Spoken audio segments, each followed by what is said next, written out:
by the time we've gone through college, we've become so specialized. You know, we start in language arts and we end up in a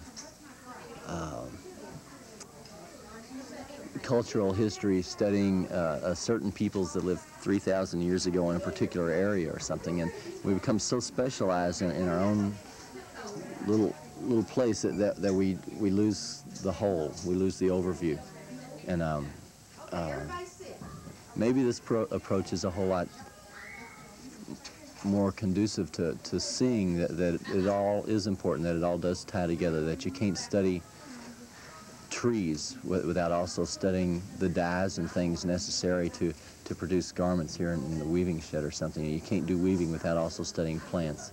You can't study plants without studying water and math, and calendars, the signs of the moon, health, space, all the rest of it. I like the holistic approach. You're going to write one line, and you will not get to see what the people before you wrote. Now, I would like for you to come up with this line out of your head. I would like for you to look around, listen to the wind blow, look at the colors in the trees, look at the leaves falling down on the ground.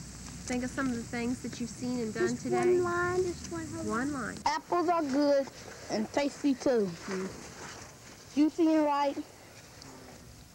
Juicy and ripe. They are delicious to bite. Apples are sweet. Apples are red and green and golden crisp.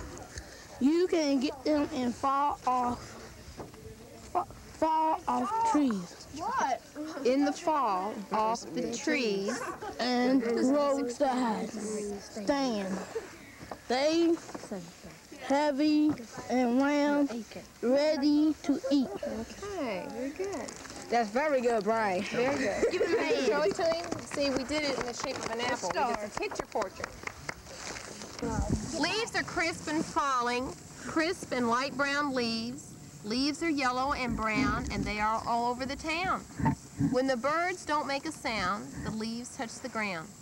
The leaves are red and brown. The wind is blowing. The trees are getting old, and leaves are getting gold. Wind blowing leaves, falling, and leaves are changing colors. Fall is here. The leaves are falling, and the wind is blowing. The leaves on the trees are brown and orange. The cold, crisp wind. Windy, windy wind. Look how the leaves fall. That is very good. That was the second group. Part 3, we learned the Virginia reel and the storytelling. All sorts of things. So why don't you just say what you really like. Can we start right here with you? Can you say one little thing? Just real quick. You like anything or everything? Can you tell us something? We rode on the horses. True, you rode on a wagon. Can you tell me something? We went waving. Okay, can you say something now? I think the most relieving thing to me was when I had to go to the bathroom. That's perfect. Okay, that's fine. That's great. Okay. Can you say something to us now? Weaving. Weaving's good. Different colors? Okay. Well, I had a lot of things I liked. This wasn't my favorite. The hayride. The wagon ride? Okay, and you? The thing that I liked best was petting the snake. Great, I forgot all about that little bitty thing. It was a neat snake, wasn't it? My friend Carol brought that out. Okay, now what about you? Did you have something you want to tell us about? Just any old thing. The horse. One horse. Okay. Everything. Everything?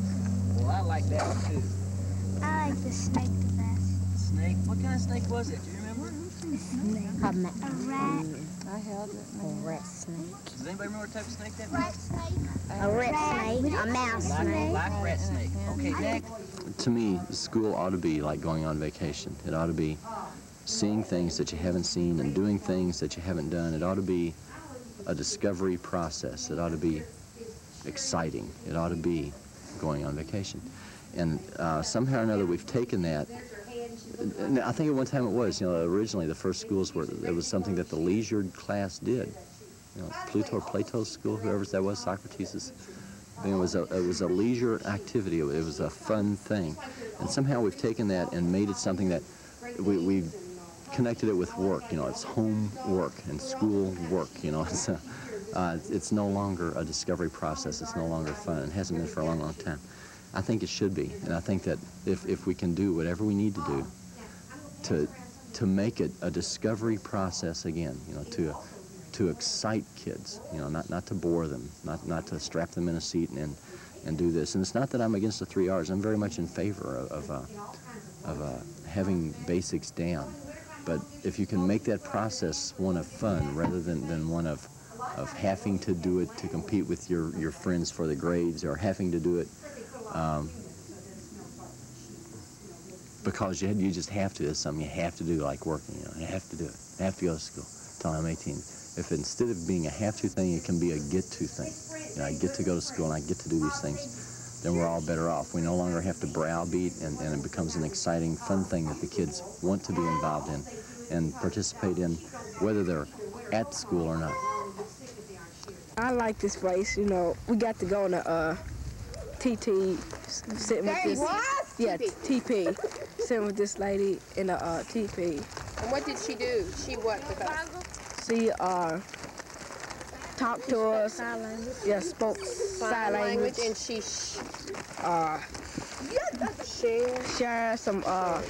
shared with us Indian secrets and stuff. that was called the Indian sharing ceremony. Yeah. Blanket. What did we do before that? We